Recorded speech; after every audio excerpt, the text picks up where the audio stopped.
after having thousands of sales calls and closing multiple seven figures for my e-commerce coaching business via Zoom and phone, I think I have some sort of credibility to analyze sales calls. And I think it's going to give a lot of insight if we take a beginner who's doing like SMMA sales calls and basically documenting his journey, and I'm going to review his sales calls in his videos and see what he's doing right or wrong. Because I've actually checked out his channel and I definitely see tons of mistakes he's doing. I feel like a lot of you guys will relate to this, and let's check it out. Hey guys, welcome to my SMMA journey. But today I wanted to share with you guys my best sales call that I've had so far. I know a couple weeks ago I filmed a video where I had my worst sales call. So if you guys have watched it, you guys know what I'm talking about. But I think that's the cool part about documenting the journey, is seeing that progress and learning from my mistakes. And now I'm going to share with you guys my best sales call yet. So I was on my Facebook page, as usual, kind of scrolling, seeing if any ads come up. And I came across this ad for a fidgeting toy, an e-commerce business. And I noticed that the copywriting wasn't good, as well as the creatives weren't great. So I decided to send them a message. And the business owner actually replied quite quickly. So we started talking back and forth, and I told him how he could improve his ads and kind of asked him if he was getting good performance with his ads. And he pretty much told me that he had been struggling and he doesn't know much about running ads, and he agreed to jump on a sales call, which was great. So we started the sales call and he was kind of excited for it. He wanted to get his business off the ground. And now that I realized, like, based on my previous experience with sales calls, I have to listen a bit more instead of just pitching and going through my slides very quickly. So that's what I did. So I started asking questions, figuring out about his business. I asked him about his acquisition channels. Yeah, so very first of all, I like the strategy in general, where you first identify that you can help the person by seeing an ad of theirs and basically seeing that it sucks, and then explaining him how it sucks and telling him that you can help out. I like that. I also definitely like what he's saying now about listening to people in sales calls, because you can save like 80% of all the objection handling by just listening to that person and handling an objection before they tell you. If in a sales call, for example, a person tells you, I already bought 2 mentoring programs, nothing seemed to work for me, I don't know what it is, but I reached out to you. They say something like that. The very first instinct which you should have, why did it not work out for that person? Whose fault is it? What's the specific problem he had in the other programs? Was it the lack of support? Was it that the person who was coaching had no idea what he was talking about? Was it that the lead you're actually talking to right now just didn't execute anything the coach told him? And you basically figure out what the issue is. For example, you find out, the coach was good, but the guy was not applying. And then throughout the whole sales call, you can talk about, for example, a part of your program, which is accountability calls, where you'd have a call where you look at what he's doing, make sure that he's following the steps correctly. So it's going to be very important to identify the very, very specific problem, because his objection at the end of the call is going to be, yeah, I don't know, I'm going to have to think about it, but that's not the real one. You're going to think that's the real objection, when in reality, he just thinks he's again going to fail at executing. But now you can handle that by explaining your way out of it. And he told me a big key, which helped me frame the rest of the conversation. So he told me that pretty much he's been running this business as a side hustle. So essentially, he created this fidgeting toy for people that have attention deficit or problems focusing. And so he created a really good product, like a fidgeting toy. So he's not a dropshipper, so he has a solid product, but he doesn't know how to sell it.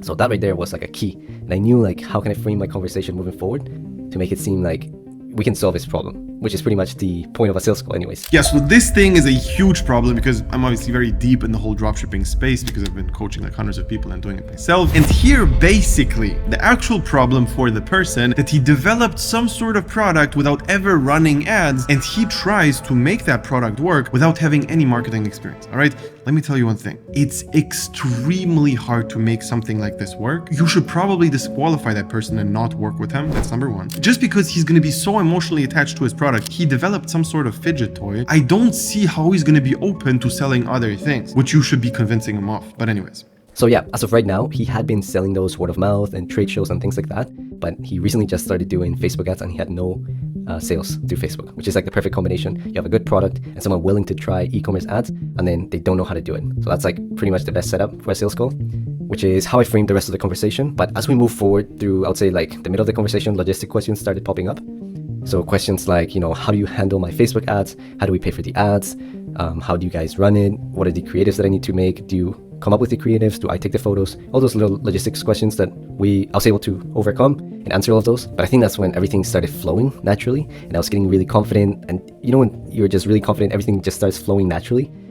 Yeah, for some reason, this sales call was actually going really well. Those questions should be handled in your pitch. It's a very common question to ask. All right, so how will we run the Facebook ads? Who's going to cover the marketing costs? Something like that should already be there. Like if you see questions being raised multiple times by multiple people, you need to put them into your script. It's very important because what happens, they are the ones who ask them. There's going to be tons of other ones which basically will not ask, but still don't understand fully what's going on and just not buy because they don't get it. So if you get repeated questions, take the question and the answer, put it into your script. Compared to my previous sales call. So maybe I'm improving, maybe I'm getting better, or maybe he was just really receptive to my services. Nonetheless, I think everything was going really well. Here's going to be very important, and it's just going to come over time, to not let it get any impact on your emotional state if somebody's not handling things well. And then we got to the end, which is when I pitched my offer.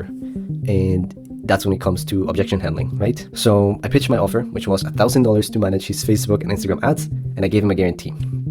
The guarantee I offered was to match a break-even ROAS. So essentially, if I don't hit break-even return on ad spend, I'll refund him my service fee. The reason why I didn't do like a specific ROAS was because he hasn't run ads before. So his business is like quite new, so we still have to test out, figure out what works, what doesn't. I would never give any guarantees to a beginner. We don't have a proven concept for his product. He basically wants to sell a product. You don't know if it's going to work at all. You're going to put in a lot of time into this to try to make it work, but you don't know if it is going to work. You can only give a guarantee like that properly to a person with experience. If they already are running an ad and it is doing all right, at least breaking even or something, you can tell them, all right, we're going to achieve this. If not, you're going to get your money back. Something like that is fine. But in this case, to a complete beginner, you don't know how he is working. Let's imagine the person needs to provide you creatives, but the person cannot make you creatives. So instantly, that's something which is in his hands and not in yours. But yeah, I figured out break-even ROAS is still like a great guarantee. So it's not going to lose money. And even if he does, I'll just refund him my service fee. So it's like a good guarantee for sure, to make him feel confident about the deal. So he was very satisfied. He kind of knew that I answered a lot of his questions, logistics handling. He was pretty happy about the call. And he was excited to get started working. So he said yes, guys, which I was really pumped about. My first sales call where someone agreed to my offer. So I hadn't got to this point yet before where someone says yes to the offer. So what I said is I would draft quickly a contract and send it over to him via email. And then he would sign it and we would start working together. So that's pretty much what I did. So I finished the call. You need to have some sort of commitment. He says he finished the call, drafted an offer, and then sent it to him. That's not a yes. That's probably a no. What happens here is the person gave you zero commitment. Right now, he's out of the call. Now he's thinking all of the objections which come to head, and there's nobody there to handle them. It's just a must-have to have a financial commitment behind a yes. A yes is not a yes. After doing a couple of sales calls, you're going to understand yes means maybe, and he pays you money means yes. That's the very first time where you actually are 100% sure that he is in. All right. Before that, you have no clue what's going on. I found like a template on how to have a marketing offer. I drafted it and I was about to send it to him when he sent me an email, and he said that he was very excited about the call, ready to sign the contract agreement. And also, this whole contract thing is bullshit. You don't need any contract at all. If you have a person who wants to buy, you just agree on it on the spot, you get the deposit, and if he wants something, sure, but that comes after the payment. And also, somebody who asks you for a contract just looks for an easy way out. They don't look at the contract. It's not about that. It's going to be about you saying, all right, let me draft it. Let me go out of the call. And now he bought himself time. So this is something which you cannot take serious at all. If I take all my sales calls combined, we maybe drafted 5% of the contract before the payment. The contract happens after, because first you just want the commitment, and then you can all handle all the legal stuff and stuff like that. That comes later. This might sound to you like it's going to raise tons of red flags for other people. It doesn't happen. It's not reality. It does not happen. But he wanted to see my results and potentially speak to one of my previous clients to like hop on a Zoom call and kind of figure out if we're experienced and if we can bring in results. And yeah, to see how my previous clients' experience had been in the past. And as you guys know, this was like a problem because I've never had previous clients, and all the service delivery we're doing, myself. So I don't have any contractor where I can ask for like a case study or borrow one of his previous results. It's pretty much myself. So that was a problem. And yeah, to be honest, he didn't end up signing after that. He was ready to sign. He just wanted to hop on a call with one of my clients, but yeah, I just don't have any clients yet. First of all, the very main problem is he didn't realize that there are some objections still there. Just because he was positive, it doesn't mean that the person is going to buy. The main problem was he didn't notice that there were objections. The second problem, which comes out now, is he doesn't have any case studies, no testimonials, no nothing. All right, that's fine. As long as you have some sort of authority in your niche. He needs to show you either testimonials or, hey, I've been running this product. Let me show you how it worked for me. Let me show how much I made, how much I spent. This is fully how it has been done. And you can be the testimonial. If you don't have any experience with this, why are you selling him anything? You are not more experienced than the other guy in Facebook ads. What's going on here? So for this whole case study thing, the first main thing, you can also be a case study. If you made it work, you are the case study. You can literally share your screen, show the numbers, show the results, and that's fine. But again, you can only show that properly in the sales call. Or previous client. So yeah, it is what it is. But nonetheless, guys, I'm not upset or anything like that. It's just part of the journey. But I'm pretty happy about the progress, about being able to get a yes when I present my offer, about being so close to signing my first client.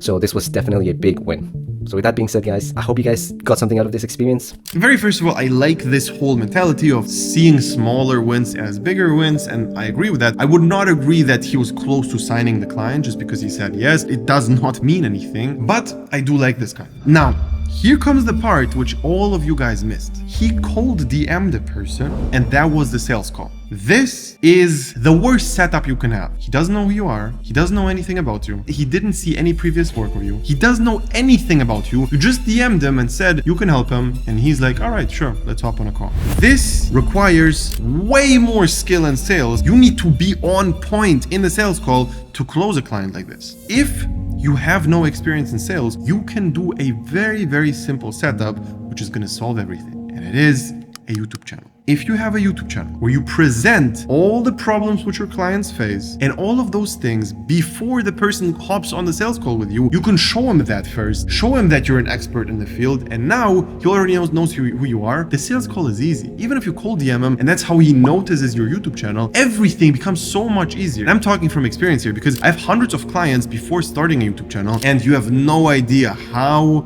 much of a pain in the ass it was to do those sales calls. Getting a person from doing cold DMs to actually hop on a call with you is already insanely hard because the drop-off rate is so high. And then on the call, he's like super skeptical, doesn't know who you are. You need to be like spot on, 10 out of 10. Everything needs to be perfect to make this work. And again, a setup is going to solve everything. You have a YouTube channel where you just show how you're going to solve your clients' problems. And especially if you just position yourself in a way where they can tell you are the expert, they will buy. They're in the sales call all ready to buy. You don't have to convince them. You don't have to do shit. You just explain them how everything works and they say yes. This is how 80% of my sales calls went after starting a YouTube channel and basically generating leads through that. If you already have some sort of SMMA business or a coaching business or some sort of service-based business in general, and you don't have a YouTube channel yet, I'm actually running an agency where I'm going to help you build that. We're going to guide you through the entire thing step by step and do it with you together, and then basically run proper ads to warm up your leads, and the ads are going to link to your YouTube channel, and the people are just going to be warmed up through YouTube